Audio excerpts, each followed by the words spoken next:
એક ડગલું આગળ વધો જો તમે 10 વર્ષની ઉંમર પહેલા પિઝા ખાધા હોય તો.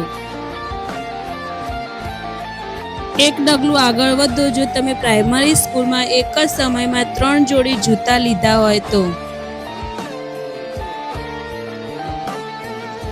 એક ડગલું આગળ વધો જો 10 વર્ષની ઉંમર પહેલા તમારી જોડે સાયકલ હોય તો. એક ડગલું આગળ વધો જો તમારી મમ્મી તમને રોજ સ્કૂલમાં મૂકવા આવતી હોય તો.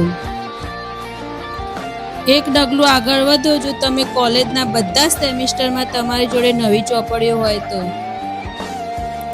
એક ડગલું આગળ વધો જો તમારે તમારી પરિવારની આર્થિક રૂપે મદદ કરવા માટે 10 વર્ષની ઉંમરે કામ કરવું પડ્યું હોય તો.